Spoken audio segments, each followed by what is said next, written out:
네, 헌법재판소 헌법연구관을 지낸 노희범 변호사와 더 자세한 이야기 나눠보겠습니다. 어서 오세요. 네. 네, 방금 리포트에서도 보셨지만 형법상 내란 혐의를 탄핵소추 사유에서 뺀 걸 놓고 윤 대통령 측과 국민의힘에서는 국회 의결 절차를 다시 거쳐야 한다고 주장을 하고 있거든요. 헌법학자 입장에서 보시기엔 좀 어떻습니까? 이 소추위원 대리인단의 주장은 네. 그 탄핵 소추 사유 자체를 철회한다는 것이 아니고 그 탄핵 소추 사유 중에 적용되는 법률 조항을 철회하겠다는 얘기입니다. 네. 그렇기 때문에 국회에서 다시 재의결할 필요는 없고요. 소추위원 대리인단에서 그 법률 적용 여부는 헌법재판소의 직권 판단 사항입니다. 네. 그래서 소추위원 대리인단에서 법 적용을 철회한다고 하더라도 헌법재판소가 탄핵 소추 사유가 어떤 법에 적용되는지 여부는 헌법재판소 재판부가 판단하기 때문에 철회한다고 해서 헌법재판소가 판단 안 하거나 그럴 어떤 구애받는 것은 아니다. 네. 그래서 탄핵 소추 사유 자체는 그 자체를 철회하는 것이 아니기 때문에 국회에서 다시 의결을 받을 필요는 없다는 것입니다. 네, 그리고 또 국민의힘이 주장하기를 탄핵 심판 심리 기간인 180일을 다 보장하라고 이야기를 하거든요. 이거는 좀 어떻습니까? 헌법재판소법은 심판 사건이 접수된 날로부터 180일 이내에 종국 결정을 선고해야 한다라고 이제 규정은 되어 있습니다. 네. 이거는 신속하게 재판을 하라는 그런 취지고요. 늦어도 180일 안에 종국 결정을 하라는 취지지 180일 동안 모든 심판기관을 보장해 주라는 그런 취지가 아닙니다. 네. 그래서 대부분은 특히 대통령 탄핵 심판의 경우에는 신속한 재판의 필요성이 있고 또 헌법재판소 권한대행도 신속하게 재판을 하겠다라고 했기 네. 때문에 아마 180일을 정해놓고 재판을 하지는 않을 것이다라고 생각이 됩니다. 네. 그리고 헌재가 첫 변론기일을 오는 14일로 이제 이야기를 했고 또 5차례 정식 변론기일을 모두 공개를 했잖아요. 근데 이걸 놓고 윤 대통령이 오늘 입장을 내기를 일괄 기일을 정할 때는 피청구인 측의 의견을 들어야 한다. 이렇게 하는 거는 헌법재판소법과 형사소송 규칙을 위반했고 방어권을 제한한 거다. 이렇게 주장을 했거든요.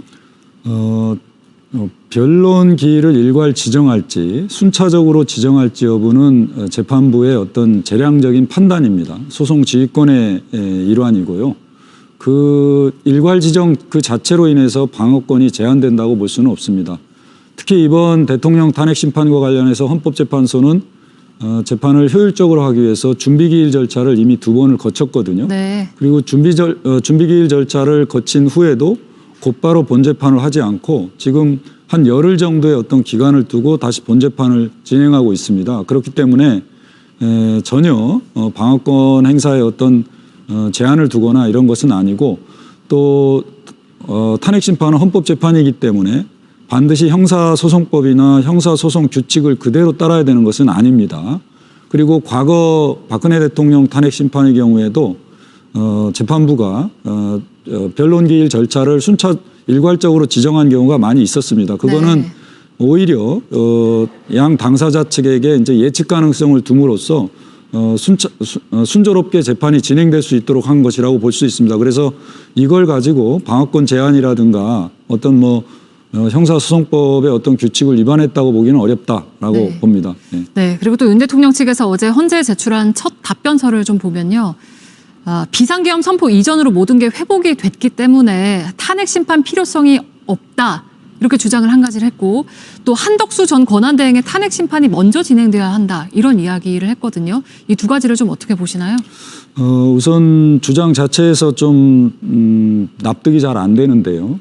비상계엄 선포 이전으로 뭐가 회복됐다는 것인지 잘 모르겠습니다. 네. 지금 대통령의 위법적인 비상계엄 선포로 인해서 헌정 질서가 중단되고 지금 마비된 상태 아닙니까? 네. 그래서 다시 헌정 질서를 회복하는 그런 단계고요.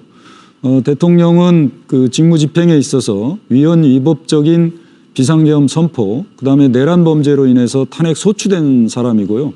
당연히 거기에 따른 법적 정치적 책임을 물을 수밖에 없는 게 우리 헌법이 지금 예정하고 있는 바입니다. 그렇기 네. 때문에 그런 주장은 도저히 납득할 수 없고요. 그리고 한덕수 총리의 어떤 그 탄핵 심판 사건을 먼저 집행해야 된다는 특별한 어떤 주장은 도저히 좀 납득하기도 어렵습니다. 이 부분도. 왜냐하면 대통령 탄핵 심판이야말로 권한대행 체제로 이루어지기 때문에 그 어떤 사건보다도 그 사건의 어떤 중대성이나 시급성이 있습니다.